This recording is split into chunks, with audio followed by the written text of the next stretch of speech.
It began on a cold December evening in 1881. A thin veil of fog pressed against the windows of a third-class railway carriage as it rattled through the English countryside.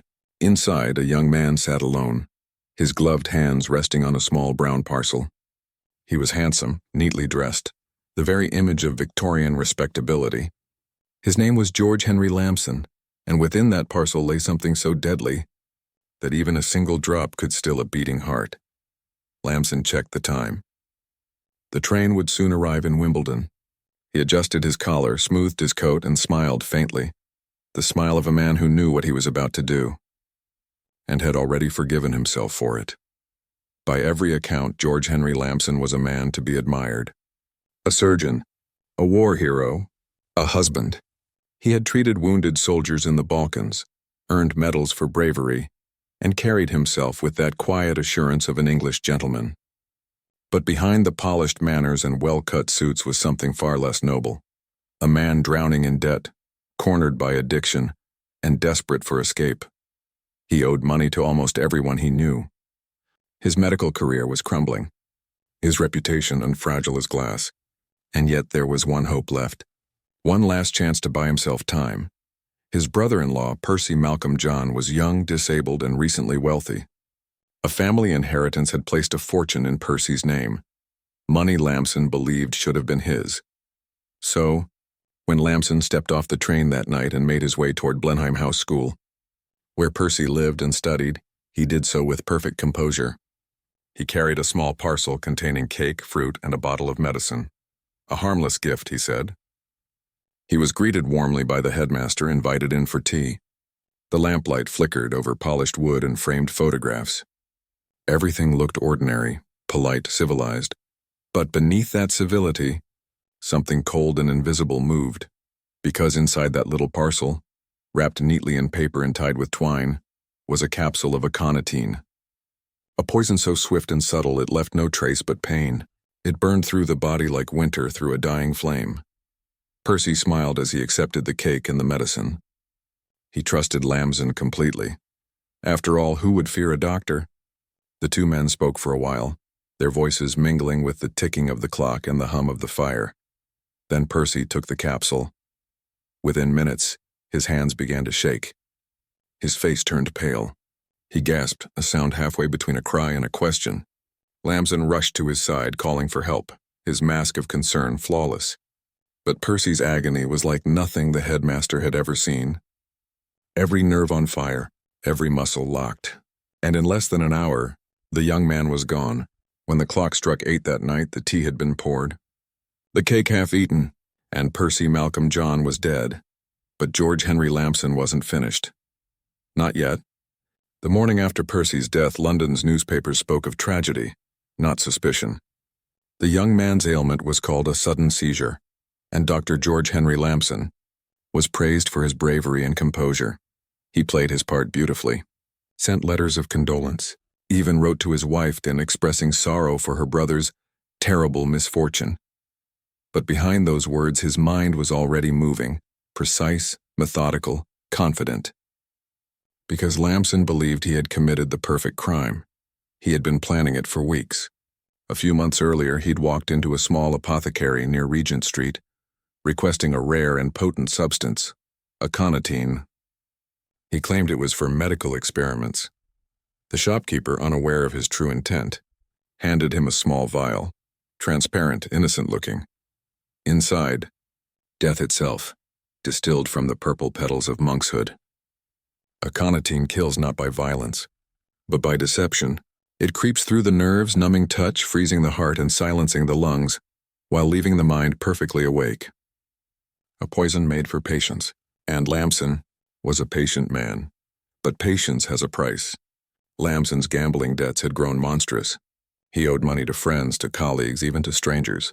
He was being hounded by letters and creditors. He'd pawned his surgical instruments, his medals, even his overcoat. By December, he had nothing left but his charm and his plan. He spent his final days before the murder in cafes and boarding houses, writing letters that feigned stability. To the outside world, he was still the gentleman doctor, still that war hero who had once risked his life for others. But his handwriting trembled now. His thoughts circled one name: Percy. Percy's inheritance was nearly 1/500, a fortune for the time. If Percy were to die, that money would fall into the family, and into Lamson's desperate hands. So on December 3rd, he gathered his tools: a small capsule, a vial, and that polite smile which had fooled so many. He took the train to Wimbledon, one final act of deceit disguised as affection. He arrived with warmth in his voice, spoke kindly to the boy, and sat close as Percy took the medicine he offered.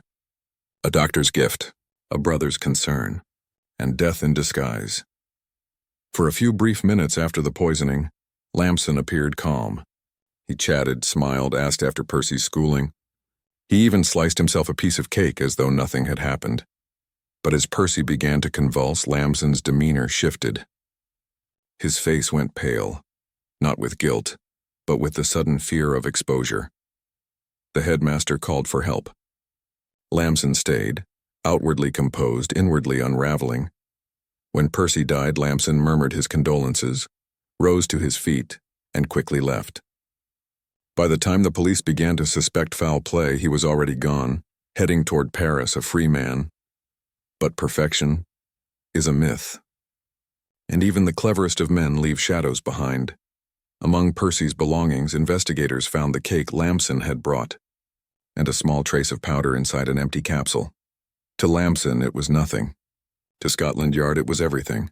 In his haste to escape, Dr. George Henry Lamson left behind a trail of poison, one that no gentleman's charm could disguise.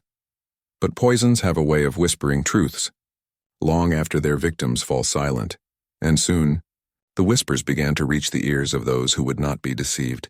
For several days, the world still believed in George Henry Lamson, a brilliant doctor, a grieving brother-in-law, a man of dignity and sorrow. But London, even in its fog and confusion, had a way of whispering the truth. And soon those whispers reached Scotland Yard. When the coroner examined Percy's body, something didn't fit the story. His expression frozen in agony, his muscles rigid, twisted, his eyes wide open, staring. It wasn't a seizure, it was something darker. The attending doctors began to suspect poison. But which kind, and how could they prove it? Because in 1881, murder by poison was an art, and detecting it was a science still in its infancy. In a cramped London laboratory, under dim gaslight, Professor Thomas Stevenson began his work. He was one of England's earliest toxicologists, a man who believed that even death left clues. He took samples of Percy's stomach and tissues, and began the careful, meticulous search for evidence. What he found was as deadly as it was rare. Traces of aconitine, the venom of monkshood. It was a revelation. Until that moment, few believed aconitine could be detected after death.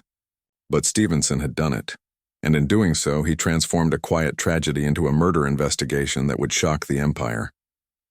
Investigators retraced Lamson's final days. Witnesses remembered him buying medicine from a local chemist. Others recalled his desperate financial state, the debts, the gambling, the pawned possessions. Each detail fit like a piece of a puzzle carved from guilt. And then came the letter.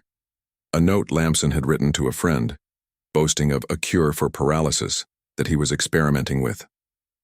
The handwriting, the tone, confident, clever, cruel. He thought he was safe.